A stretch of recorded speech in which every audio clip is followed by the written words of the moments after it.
Está ya sentado en el estudio con nosotros, nuestro invitado. Con él vamos a conversar, el fiscal nacional Ángel Valencia. A esta altura, amigo fiscal, ¿cómo le va? Hablamos tanto con el fiscal. El manso fiscal. Sí. ¿Cómo le va? Bien, gracias. ¿Cómo están ustedes? Buenos días. Muy bien, pues. Bueno. Oiga, la agenda recargada. Oiga, Es un trabajo que no tiene bordes. no tiene borde y tampoco tiene descanso, ¿no? Es que tiene que tener uno, tampoco es... Si se creen sobrehumano, tampoco funciona. Hay que trabajar para producir bien. Oiga, sí. Como todos los seres humanos. Como todos los seres humanos.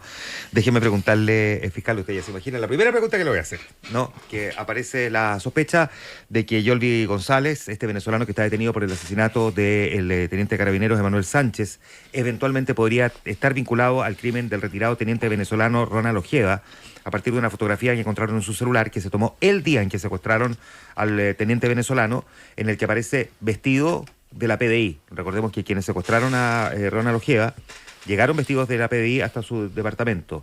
¿Es una línea investigativa que se está siguiendo, que eventualmente haya un vínculo entre un crimen y otro? Como sabe, yo no puedo entregar información sobre diligencias particulares, pero no cabe duda que es una diligencia que hay que seguir adelante.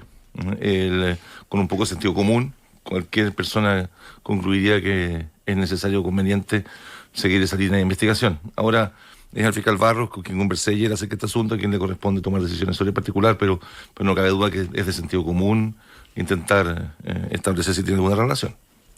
Vale, por lo tanto es una línea investigativa que sí se debería estar siguiendo. Debería seguirse, exactamente. Cualquier fiscal razonable lo haría.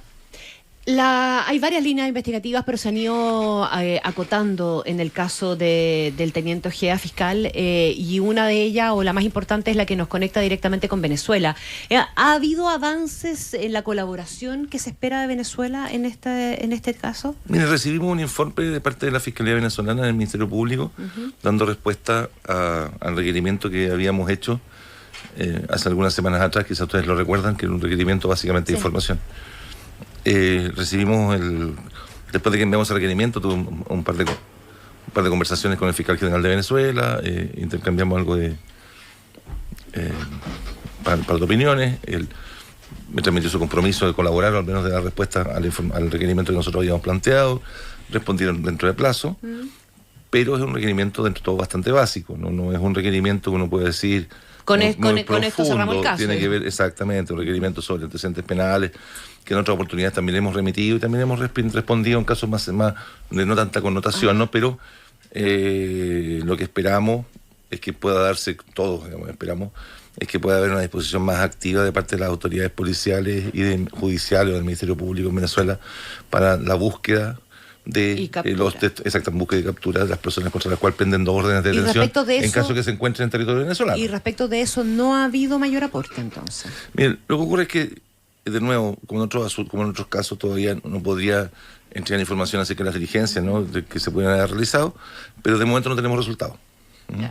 Y yo creo que aquí lo importante son los resultados, ¿no? Sí, ahora, obvio. Claro. Ahora, pero para aclarar eso, fiscal, si no hay voluntad de las autoridades venezolanas, no vamos a tener resultados. Bueno, a veces hay accidentes, o sea, en el sentido de que a veces las personas son detenidas por razones que no lo están buscando y resultan detenidos por otros motivos, digamos, porque cometen otros delitos, me explico, no en el contexto de búsquedas activas, pero por supuesto todos aspiramos a que, al menos yo aspiro, y cada vez que lo veo en una reunión multilateral le voy a transmitir mi preocupación. Espero que la Fiscalía de Venezuela y las autoridades de Venezuela cumplan con lo que han declarado en orden a que van a activamente, ¿no es cierto?, cooperar con la justicia chilena en la búsqueda de todos los sujetos. Hasta ahora, en la medida que se encuentra en territorio venezolano, sí, claro, por cierto. Lógico. Pero hasta ahora hemos visto efectivamente esas declaraciones de buenas intenciones, por decirlo así. Pero hay que no importa son los resultados. Exacto, pero hasta ahora, ¿ha visto alguna acción concreta que valide esa declaración de buenas intenciones? Bueno, nos respondieron al requerimiento que les enviamos. Es el requerimiento que estaba pendiente. Ya, pero nos acaba de decir que el requerimiento era cuestiones básicas que no van necesariamente. Pero también hay que ser, pero nobleza obliga, hay que reconocer que podrían no haberlo respondido. Podrían no haberlo respondido o todavía estar pendientes. Entonces, no cumplieron con aquello. Yo esperemos. Participamos en distintos organismos multilaterales con la Fiscalía de Venezuela, participamos en distintas reuniones en las que ambos coincidimos, no todos los meses ni todos los semestres, pero sí todos los años, y confío en que vayan a poder dar una búsqueda activa de aquello, honraron su palabra, ellos comprometieron su palabra. Esperemos que los resultados muestren que lo que han hecho, pero también, insisto, son personas de nacionalidad venezolana, nosotros que entendemos, sospechamos que se encuentran en Venezuela, pero podrían no encontrarse en ese lugar. Y que según el móvil que la propia Fiscalía está planteando, fiscal, en palabras del propio fiscal Barros, ¿verdad? Esto podría haber sido un crimen por encargo desde Venezuela. ¿Qué interés podrían tener las propias autoridades venezolanas si es que salió de ahí eventualmente la instrucción sobre el destino del teniente Ojeda en entregar a los autores? En la medida que hubieran sido las propias autoridades venezolanas las que lo hubieran ordenado. Claro, por supuesto, pero es una tesis de posible. Aquello, claro, pero de aquello no tenemos... claro, efectivamente es una tesis posible, pero también como otras son posibles, ¿no? Como otras también lo son. Vamos a estar atentos al resultado. Ok, nosotros también. Oiga, fiscal, Como todo. Como todo. Y por supuesto no solo atentos y pasivos, ¿no? Insistiendo en la necesidad de que se dé cumplimiento a aquello, pero también pasa por las circunstancias. Estamos todos asumiendo que estos dos sujetos ya se encuentran en territorio venezolano. O sea, lo mejor que podría pasar es que no estuvieran en Venezuela. O sea, podrían estar en otro lugar, fácil, podrían estar en Colombia. Y con la cosa con Colombia ya tenemos una demostración de que ha funcionado en el último tiempo. O sea, con Colombia tenemos, con la Fiscalía General de Colombia y con las autoridades policiales de Colombia en general, el Estado de Chile tiene muy buenas relaciones. Nosotros también tenemos una muy buena relación de cooperación, por lo menos durante esta gestión, con la Fiscalía General de Colombia. Cambió, hace poco acaban de designar una nueva fiscal general, pronto vamos a reunirnos para conocerla, no tengo el gusto de conocerla todavía, pero confío en que esa buena relación de cooperación, que se ha traducido en actos concretos, además en gestos concretos, va a continuar existiendo. Yo creo que todos entendemos, a diferencia de hace algún tiempo atrás, que sin cooperación internacional difícilmente vamos a poder resolver estos asuntos de esta naturaleza. Fiscal, el 27 de abril es un día que está marcado por dos hechos dramáticos de distinta consideración, de distinto impacto, pero hechos dramáticos al fin de cuentas. El asesinato de estos 3 carabineros en Cañete, al mismo tiempo también la muerte de un conscripto en Putre, sur y el norte de nuestro país. Déjeme llevarlo primero a este último caso que ha provocado harto revuelo en medio de muchísima confusión en términos de la entrega de la información por parte del Ejército y con dos investigaciones pareciera paralelas, ¿no? Una a cargo del propio Ejército, de la Justicia Militar y otra también a cargo de la Justicia Civil. Déjeme preguntarle ¿cómo habría que interpretar desde el punto de vista ciudadano que se estén efectuando dos investigaciones paralelas? Lo que no hay inconveniente en que haya dos investigaciones paralelas en la medida, por ejemplo, que pueden referirse unas a civiles y otras a militares.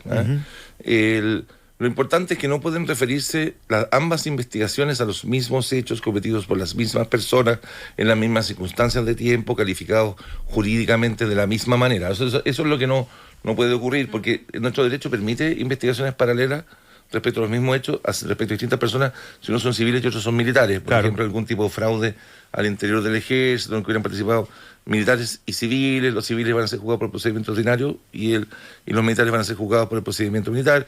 Recuerda, por ejemplo, el caso del general Fuentealba, que está siendo investigado por la justicia militar por los casos de los gastos reservados, del fraude con gastos reservados, pero por el procedimiento ordinario, por la justicia para civiles, o la justicia ordinaria más bien, ¿no? de la justicia general, para los casos de lavado de activos. Exacto. Que se derivan de estos otros delitos de competencia militar. Ahora, la línea acá, lo importante es que los mismos hechos por las mismas personas en la misma época, cometidos en la misma época, con respecto a las mismas víctimas, calificados jurídicamente de la misma manera, no pueden ser investigados paralelamente por dos justicias. No pueden convivir, digamos, dos investigaciones al mismo tiempo. No pueden convivir por 500 razones, de garantías judiciales, etcétera. Garantías judiciales reconocidas en todo el Tratado Internacional de Derechos Humanos. Entonces no pueden convivir.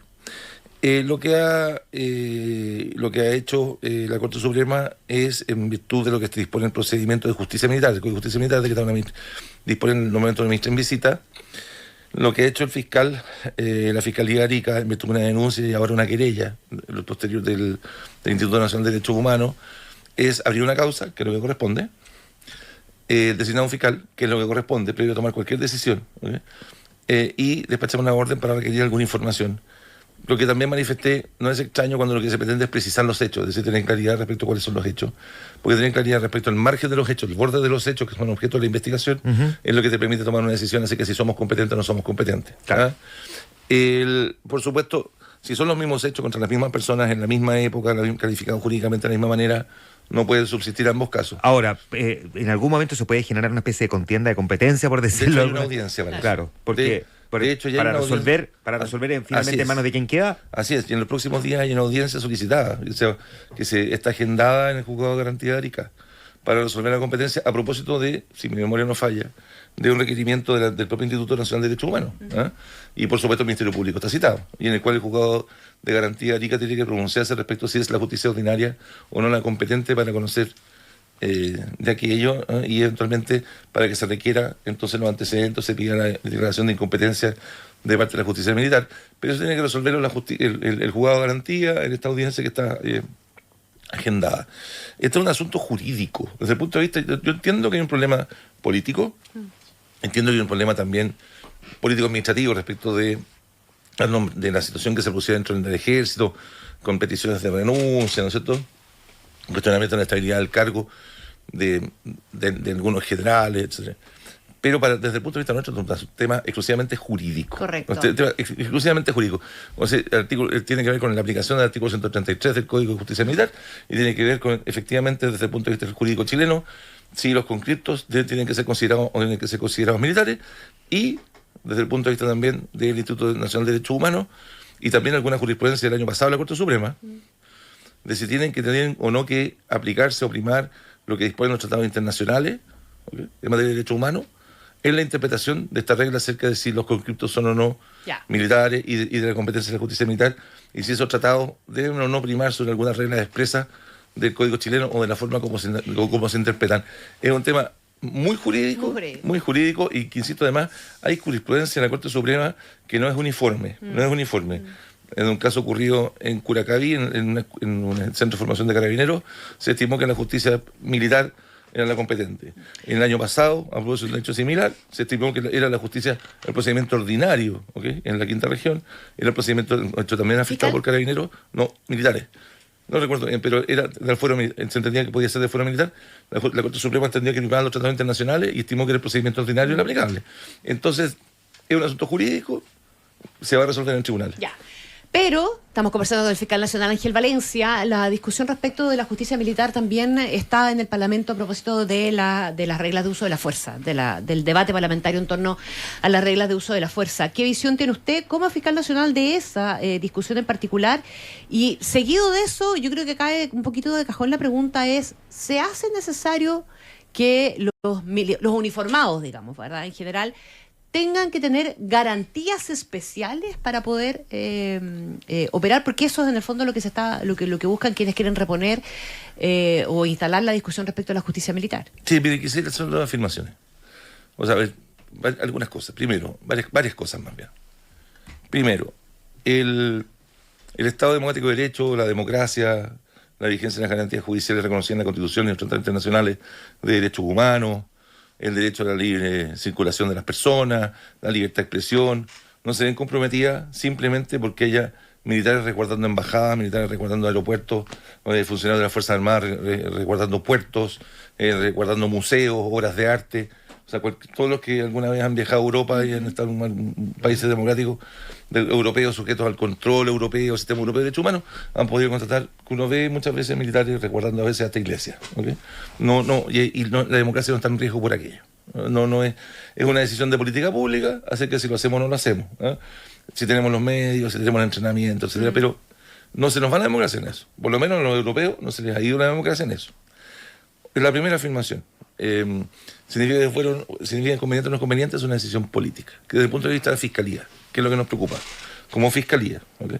Lo que nos preocupa es que para que haya una persecución penal eficaz y además haya una actuación eficaz, de estos Fuerzas Armadas, estos funcionarios de Fuerzas Armadas que se encuentran a cargo de estas funciones de custodia, ¿no es cierto?, o de resguardo, es indispensable, tal como con todos los funcionarios públicos, que tengan reglas claras. Uh-huh.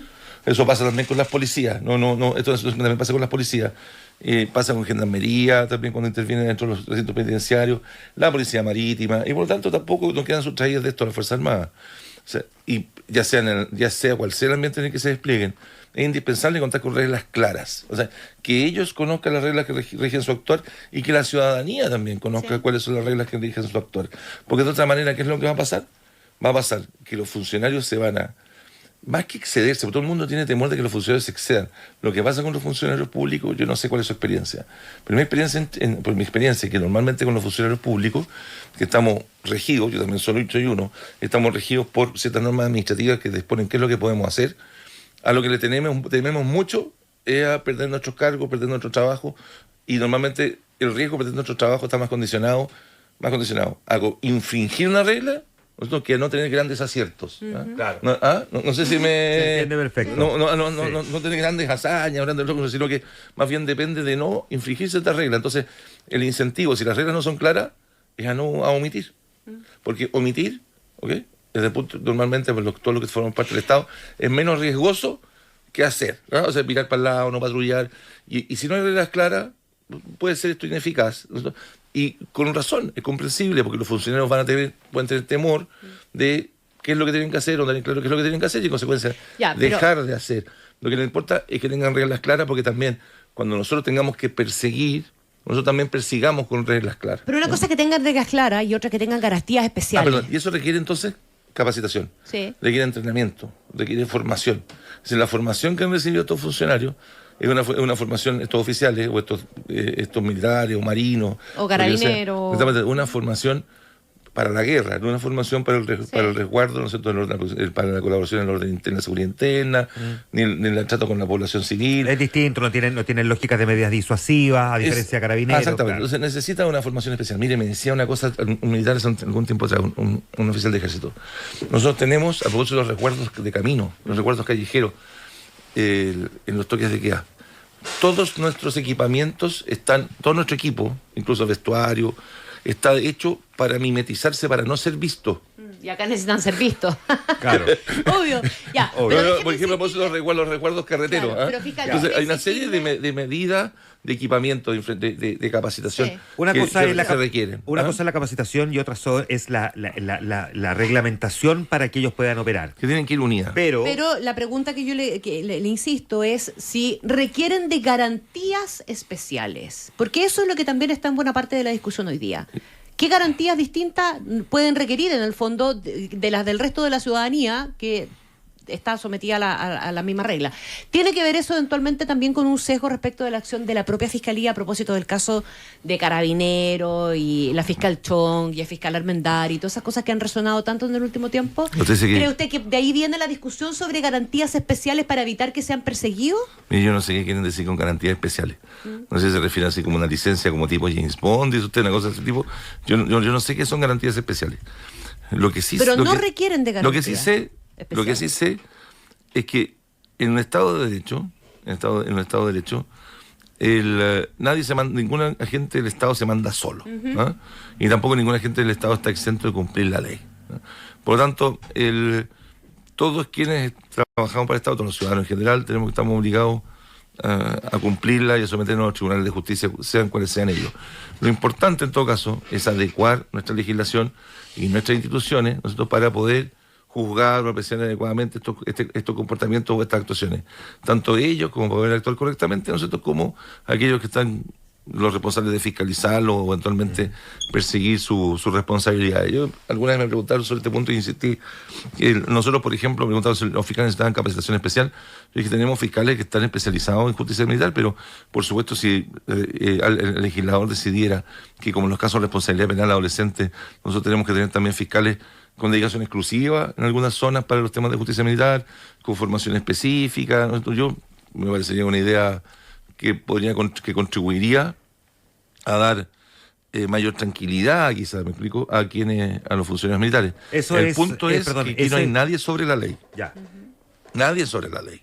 Ni siquiera, tampoco los militares. Pero no creo que estén refiriéndose a eso. Yo creo que lo que están refiriendo, sospecho que los que hablan de eso deben estar pensando en adecuar todo nuestro sistema, no solo la RUF, sino que las capacitaciones, los sistemas de formación, el conocimiento que tenemos los civiles acerca de la forma como funcionan los militares, para poder relacionarnos adecuadamente. No quiero que se malinterprete que estoy haciendo una sobrelectura de lo que acaba de decir, pero pude haber entendido que eventualmente usted está formulando un llamado al Parlamento para que eventualmente genere adecuaciones para mayores capacitaciones a los fiscales. Lo que yo estoy tratando de decir es que a veces es bueno abrir la mesa, ampliar la mesa.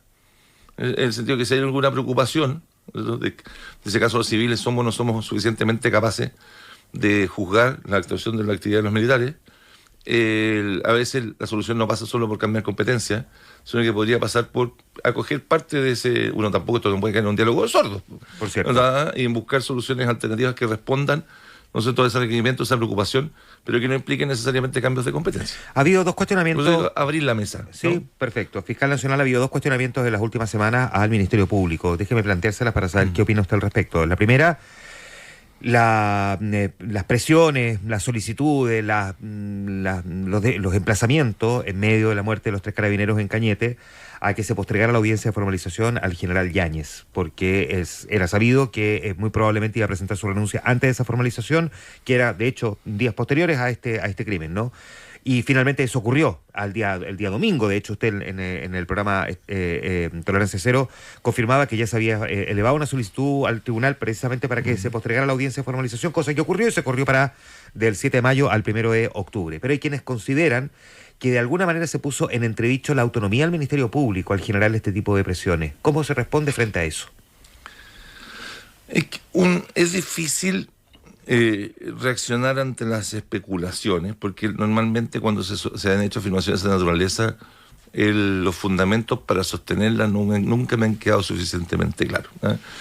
Yo solo voy a insistir en lo que ya he dicho muchas veces. La decisión de postergar esa audiencia es una decisión que adopta el fiscal regional Armendáriz. Antes de que tomase esa decisión, los dos conversamos. Como suele ocurrir en casos importantes, los fiscales regionales, cuando van a tomar decisiones importantes, causas importantes, suelen llamar al fiscal nacional para intercambiar opiniones. Luego, esa es una decisión que toma el fiscal Armendáriz, yo no la puedo instruir. Ustedes saben, legalmente no la puedo instruir. ¿Pero qué era lo importante de conversar ahí? Y lo central es que el fiscal Armendáriz en su escrito justifica esa decisión en un motivo, ¿no? Que es públicamente conocido, las reiteradas peticiones de las defensas en orden a que faltaba tiempo antecedente, y el juzgado de garantía, que es la autoridad judicial que toma la decisión, consideró que ese fundamento estaba suficientemente justificado y tenía suficiente mérito como para postergarla. Digamos que yo me quedo con aquello. El resto son especulaciones. No, claro, pero también coincidirá en que la coincidencia es demasiada. O sea, un fin de semana... No. Aquí no tampoco... Pero es que estoy tratando de decir que esto sea accidental. Claro, estoy tratando de decir que nos habríamos conversado y esto habría ocurrido de todas maneras si no se hubiera producido el asesinato de 3 carabineros. No cabe duda, ¿no es cierto? Que es un factor muy relevante, pero también lo he manifestado de esa forma.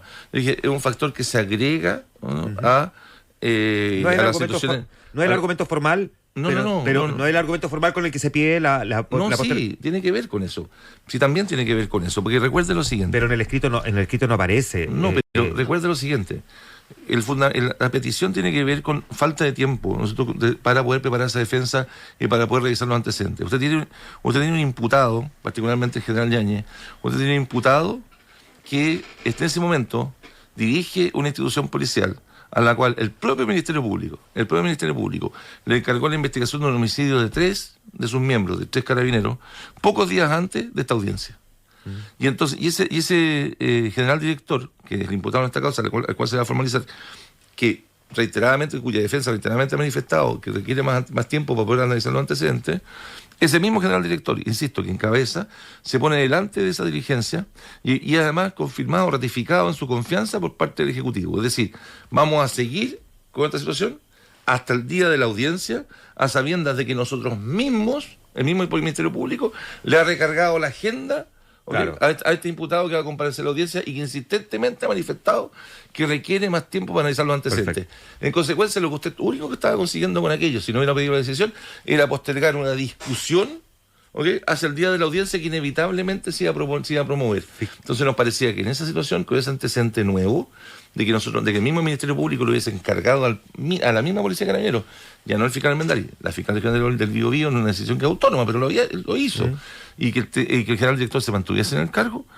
que era evidente que la situación de hecho, que invocaba esa defensa para justificar la falta de tiempo, se había acrecentado objetivamente, y nos parecía que la tensión y postergar el debate no tenía ningún antecedente y era preferible despejarlo considerando los hechos que acabo de escribir. Fiscal Nacional, hemos visto a figuras políticas, entre ellas José Antonio Kast y Evelyn Matei, cuestionar también el rol de los fiscales, y particularmente en el caso de la investigación al general Yáñez, pero la alcaldesa de Limatei hablando de que se inventan cargos, José Antonio Kast los acusa de activismo político.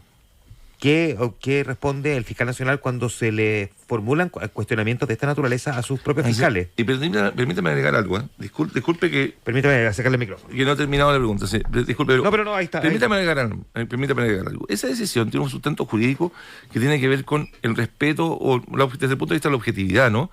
De asegurar el adecuado ejercicio de las garantías judiciales, la adecuada vigencia de las garantías judiciales de un imputado en particular. Y la postergación de la audiencia no produce efecto procesal alguno.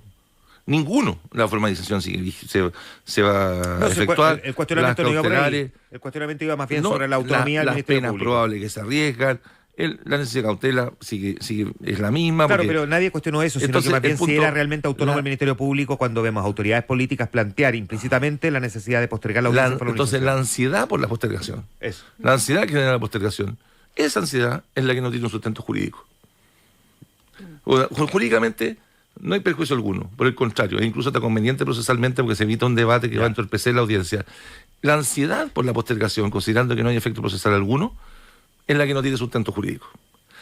Y tiene otro fundamento. Y ahí y entonces, en consecuencia, eso puede explicar el origen, las especulaciones, pero ahí yo no entro, porque nosotros tomamos una decisión que tiene una justificación legal, una justificación jurídica, basada en el principio de objetividad, y si el resto y si otros actores que tienen intereses u opiniones en esa causa tratan de ver en esto intenciones que van más allá de aquello, bueno, también explica las ansiedades, pero ahí corren otro tipo de criterios y otro tipo de discusión que es paralela. Ahora, respecto a lo que te plantea la alcaldesa... No solamente a Limatei, sino a José Antonio Kast y otras figuras políticas que cuestionan el rol de los fiscales. Sí, yo voy a insistir en lo que he planteado siempre, ¿ok? Yo como fiscal nacional no tengo atribuciones para manifestarme o resolver acerca de la petición de inhabilidad de una fiscal adjunto. ¿Okay? Esas peticiones son de competencia del fiscal regional. ¿Okay? El fiscal regional es el que tiene que manifestarse sobre la inhabilidad de la fiscal adjunto. El fiscal nacional solo se pronuncia respecto a la inhabilidad de un fiscal regional. Sobre ese punto, en este caso, han habido distintos planteamientos, los cuales me parece que no han estado fundados. No han tenido sustento. De hecho, esta misma fiscalía es la que el día de ayer inició el juicio oral en contra del acusado por el incendio de la iglesia de Carabineros. Entonces, uno puede disentir acerca de la calificación jurídica de los hechos. Puede decir, mire, esto es una calificación oportuna e inoportuna, que me parece que tiene sustento jurídico o no tiene sustento jurídico. Puede decir, a lo mejor será legal, pero no es justa. Eso lo puedo entender. Pero lo que a mí me cuesta entender es que se hagan imputaciones de esta naturaleza, particularmente en el caso del fiscal Armendáriz. Cuando el fiscal Armendáriz es el mismo fiscal que tiene a su cargo la fiscalía que está acusando al alcalde Jadwe, va a formalizar, para ser preciso, que pidió audiencia de formalización contra el alcalde Jadwe, que pidió audiencia de formalización, que ya formalizó investigación en contra del alcalde Torrealba, que tiene a su cargo la causa de Sierra Bella, la movimos a Coquimbo, pero sí, que tenía a su cargo la causa de Sierra Bella, que ahora que tiene investigación contra el ministro Poblete, que fue el que despachó las órdenes de acuerdo de interceptación en el caso del periodista Mauricio Weibel. Y entonces me pregunto yo si el fiscal Armendáriz en algunos casos parece que se aparta de la ley y inventa delitos, y en otros casos parece que es muy criterioso. Estamos acostumbrados, familiarizados con que haya crítica, reproche, comentarios críticos acerca del trabajo de la Fiscalía, y eso es saludable en un Estado democrático de derecho. Eso es saludable, es conveniente.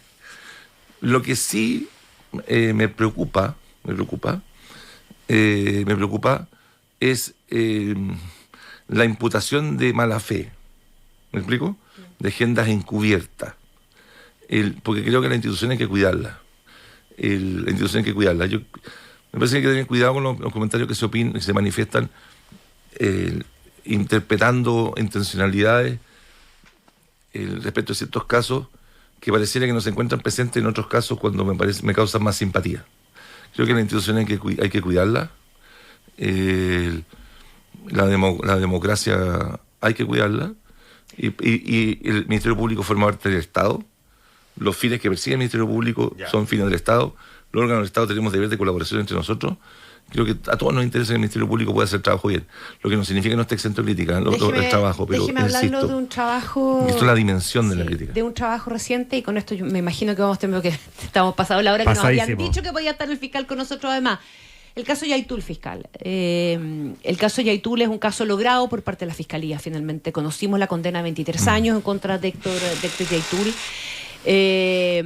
La pregunta es, y yo me imagino que ustedes también se la hacen, Héctor Yaitul era el líder de la CAM, esa zona, la macrozona sur, complicadísima, ¿verdad?, con el tema de la violencia o el terrorismo, finalmente, liderado por asociaciones como efectivamente la CAM, parecía estar mutando hoy día. Y el caso Cañete muestra, de alguna manera, ese proceso de mutación.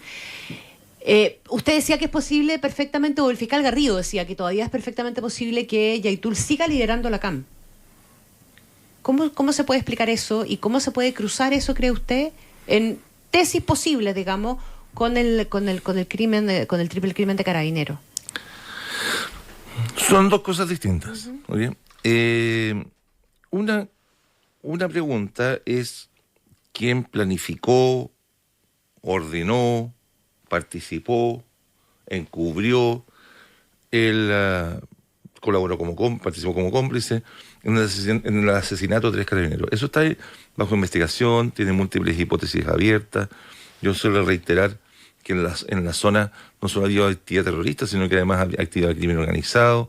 En los últimos años quizá se ha podido apreciar cómo en el contexto regional, estoy pensando en Ecuador, en Argentina, cómo a veces la actividad del crimen organizado deriva en la actividad terrorista y se cruza.